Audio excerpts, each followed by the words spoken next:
This is SSPTV News, brought to you by Samsung Productions and the Hazleton Standard Speaker. Political analyst Charles McElwee breaks down this week's primary election in Pennsylvania next. Welcome one and all to another day of local information. I'm Ken Kara and I thank you for joining us.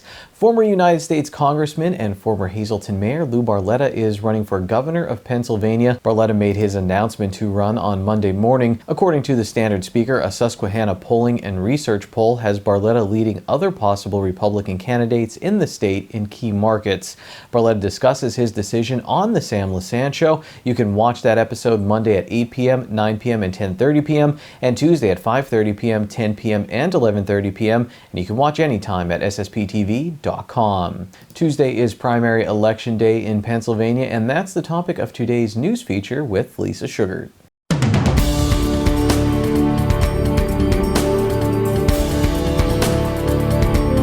While it may not be a presidential year for the May primary election, there are some very important local races that are on the ballot for Tuesday's election. I'm pleased to be joined now by Charles McElwee. He is the editor of Real Clear's Pennsylvania page. He is also a political analyst with SSPTV News.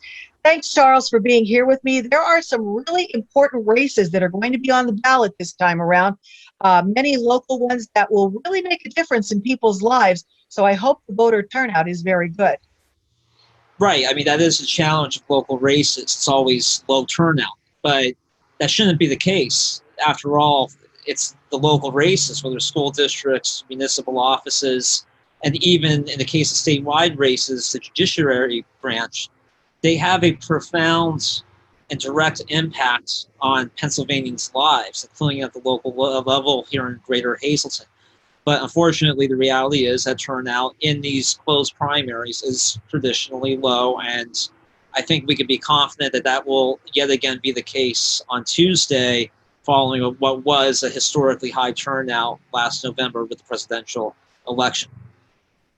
Now, the big races around here, I know Hazleton City Council. There's also a race for West Hazleton Council. There's Luzerne County Council. Hazleton Area School Board, a very important race for Hazleton Area School Board.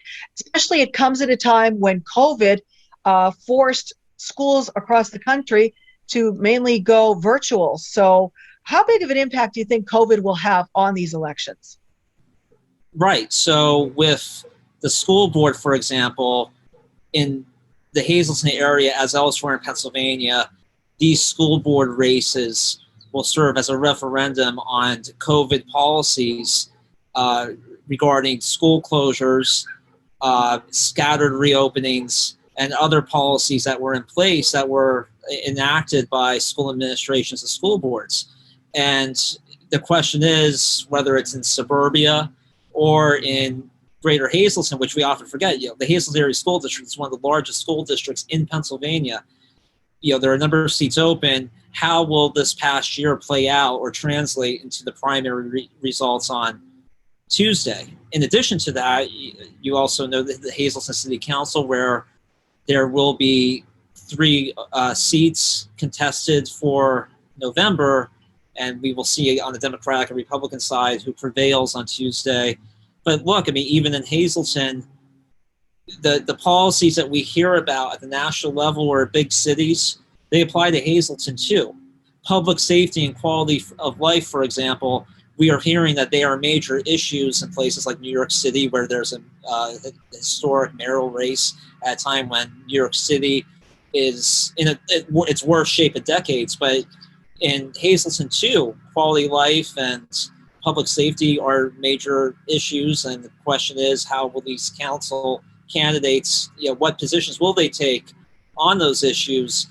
In addition to the fact that in the coming years, as the Standard Speaker has extensively reported, that there are over 17 million square feet of warehousing projects proposed for essentially all of throughout Spring Mountain, including within city limits. If all those projects proceed, the Hazleton area, as we know it, will be unrecognizable in the next 10 to 15 years. I don't think people fully appreciate what a big deal this is.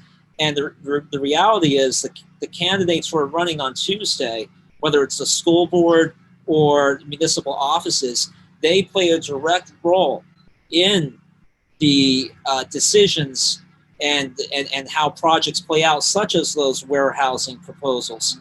And that's why these local races are so important.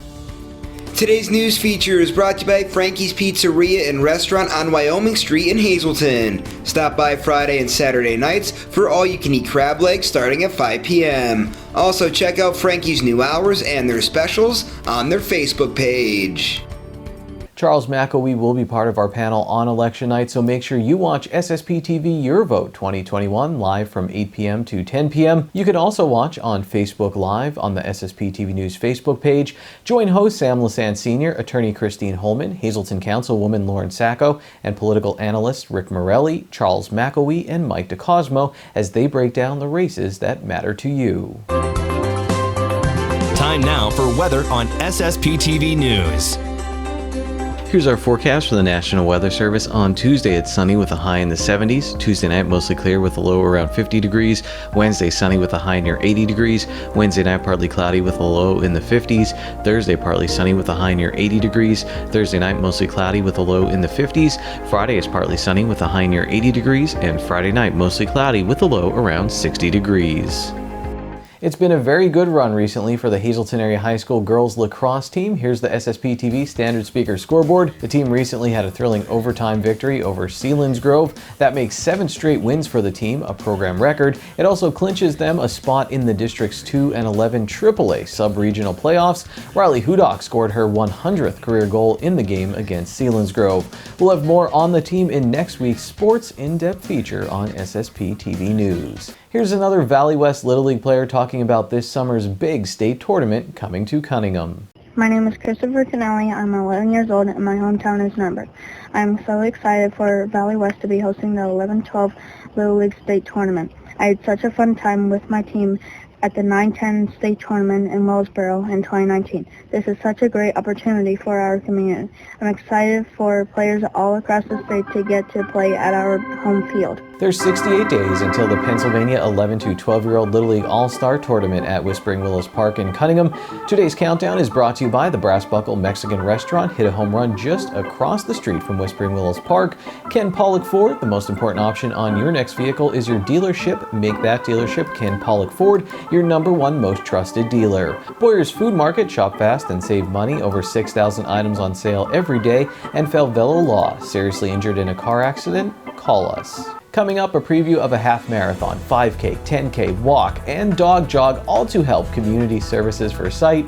And we have a feature on the Tamaqua Area High School esports team. We'll be right back. SSPTV News would like to send sincere condolences to the family and friends of these recently departed. Michelle L. Barrett of West Hazleton. Services will be private under the Hillary J. Bond Funeral Home.